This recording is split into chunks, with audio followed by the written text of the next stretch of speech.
সর্বশেষ যে ব্যক্তি জাহান্নাম থেকে মুক্তি লাভ করবে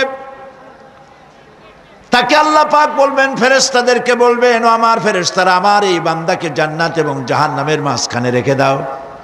জান্নাত এবং জাহান্নামের মাঝখানে লোকটি যখন থাকার জায়গা পাবে, সে জান্নাতের দিকে তাকায়া দেখবে আর কাঁদতে থাকবে। আল্লাহ পাক জিজ্ঞেস করবেন, বান্দারে, যুগের পর যুগ ধরে জাহান্নামে কেঁদেছ, আমি রব্বুল আলামিন জাহান্নাম মাফ করে দিয়া জান্নাত জাহান্নামের মাঝখানে রেখে দিয়েছি, আযাব থেকে তো বেঁচে গেছো, এখন কান্দো কেন? লোকটি বলবে, রব্বুল আলামিন কান্দি এই কারণে, জাহান্নাম থেকে মাফ করেছো, তোমার শুকরিয়া আদায় করি। জান্নাত তো আমার কপালে নাই, কিসমতে নাই, কিন্তু জান্নাত আমি এখান থেকে দেখতে পাচ্ছি, জান্নাতের সুঘ্রাণ আমার নাকে আসতেছে, কপালে নাই যাওয়ার। আমি কাঁদি এই জন্য, তুমি যদি মেহেরবানি করে আমাকে জান্নাতের দরজার কাছে একটু দাঁড় করায় দিতা, প্রাণ ভরে তোমার জান্নাতের দৃশ্যটা একটু দেখতাম। আল্লাহ পাক তার আরজি পূরণ করবেন, বলবেন, যাও, ফেরেশতাদের বলবেন, এর জান্নাতের দরজার কাছে দাঁড় করায় দাও। জান্নাতের দরজার কাছে দাঁড়িয়ে লোকটি আবার কান্না শুরু করবে। আল্লাহ পাক প্রশ্ন করবেন, এবার কান্দো কেন? লোকটি বলবে, রব্বুল আলামিন কান্দি এই কারণে, জান্নাতের এই দরজায় দাঁড়ায়া জান্নাতের অফুরন্ত নেয়ামত কিছুই ভালো করে দেখা যায় না, শুধু অল্প জায়গা দেখি। যদি তুমি আমারে দয়া করে জান্নাতের মাঝখানে দাঁড় করায় দিতা, চতুর্দিকে তাকায়া তাকায়া দেখা কলিজারে ঠান্ডা বানাইতাম।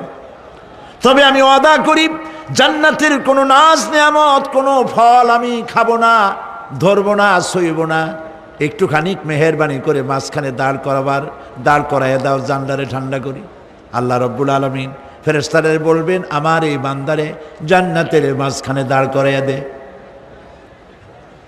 আল্লাহর নবী বলেন, জান্নাতের মাঝখানে দাঁড়িয়ে লোকটি আগের চাইতে আরো জোরে চিৎকার মেরে কাঁদতে থাকবে।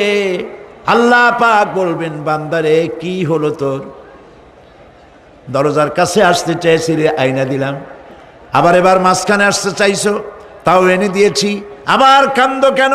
লোকটি বলবে, রব্বুল আলামিন এবার কান্দি এই জন্যে, তুমি যখন দয়া করে একটিবার জান্নাতের মাঝখানে এনে আমাকে দাঁড় করায় দিয়েছ, তুমি রহমান রহিম গফুরুর রহিম, এই জান্নাত থেকে আবার আর বাইর করে দিও না।